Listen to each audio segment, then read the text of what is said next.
Hi, Stage 2. Mrs. Villaris here. I'm just going to explain the maths worksheet that you have today, which is looking at AM and PM time. So you can see here the worksheet that you will have to work on. So when we are talking about time, we have sometimes that is written with AM. AM is just an abbreviation for the words ante-meridiem. So those are Latin words and they just mean before midday. So midday is at 12 o'clock in the middle of the day. So at the time that you would normally have your lunch at school, that is midday. So any time on the clock that is before midday is written with the AM abbreviation, okay? And then PM is an abbreviation for the words post-meridiem, which just means after midday. So what we are doing today, you need to look at all of these clocks times, all the clock times, and you will have to do two things. You will have to write the digital time that the clock is showing, and then you will also have to use AM or PM notation. So the way you will know whether it is AM or PM is to look at the word above the clock. As you can see here, it says morning, and that one says morning, and that one says morning. So if it is morning, it means it's before midday. So you will see, like they've shown you in 1A or 9A, it's got the time, they've written the actual time, 1:30. So you have to do similar to what you did yesterday. You'll have to write the time to the nearest minute, and then you'll have to also add the AM or the PM. So it's really easy. If you see the word morning above the clock, you will use the AM abbreviation. And if you see the word afternoon or evening, then you should put the PM abbreviation. Okay, now with digital clocks, we only go up to 12, okay? You don't have to do 24-hour time. Just use 12-hour time, okay? So the dots are already there for you. So all you have to do is work out what hour it is, put the hour before the two dots, and then whatever the minute hand is showing, you would write after, and then you'll have to work out if it's AM or PM and put that after your time. So 1A is already done for you. You can see that the hour hand is right in between 1 and 2. So it's a little bit past 1 o'clock.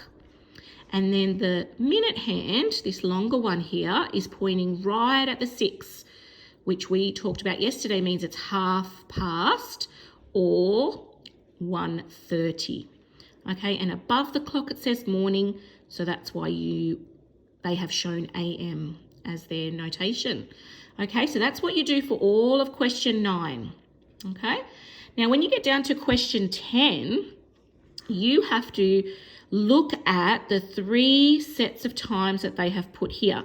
So in 10A, we have 3 PM, 3 AM, and 6 PM. Now, what you have to do is order these times from the earliest time of the day to the latest time of the day.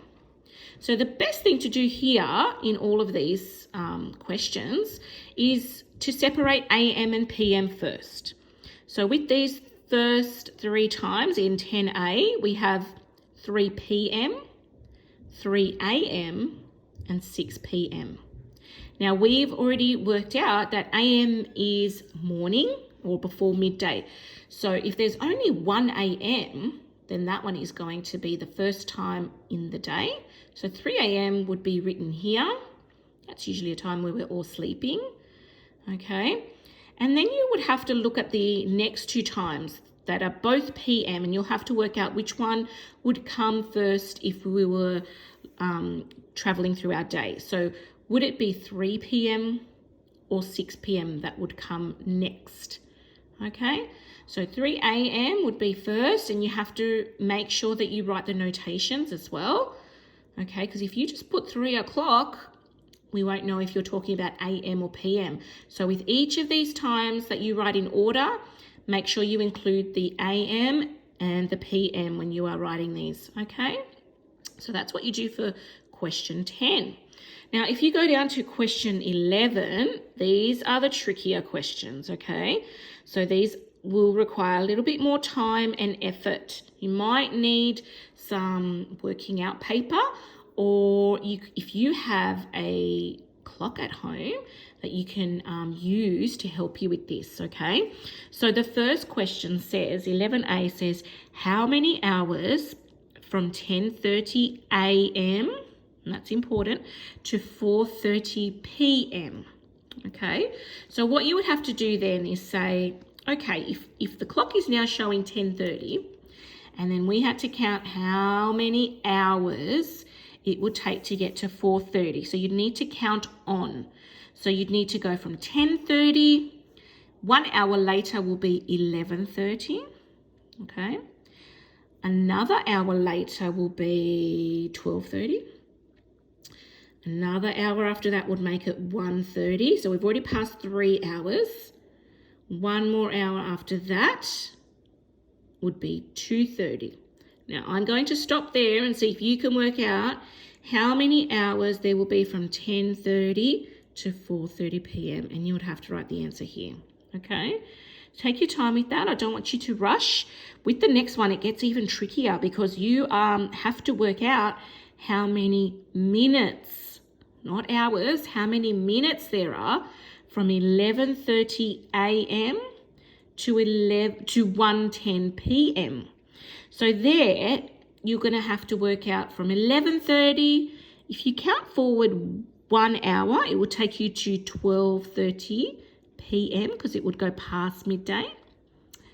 And then if you counted on another hour, it would take you to 1:30 p.m. But that's too far because we are only going to 1:10. So you would either say, okay, from 11:30 to 1:30 p.m., that's 2 hours. But then we have to think how many minutes before 1:30 is 1:10. And maybe you could subtract some, or you could do it another way and say from 11:30 to 12:30 is 1 hour, which we know means 60 minutes. And then count on how many minutes from 12:30 p.m. to 1:10 p.m. Okay? And the same with 11C. How many minutes from 9 a.m. to 2 p.m. So my suggestion when you get to 11C is count the hours first, and then if you know the hours, then you would just, for example, if it was 2 hours, that means 60 plus 60, or 60 times 2. If it's 4 hours, you would do 60 times 4. Or you could just do repeated addition and write 60 plus 60 plus 60 plus 60. There's a few different ways you can do this. Now, I don't want you to panic if you don't know how to do these last 3. These are kind of like the extension questions, okay? So do your best and just see how you go. If you have somebody to help you at home, that might be good. If you don't, that's okay. Just do your best and see how you go. All right, good luck. We want you to do your best, and your teachers will see how you went with that. Okay, bye.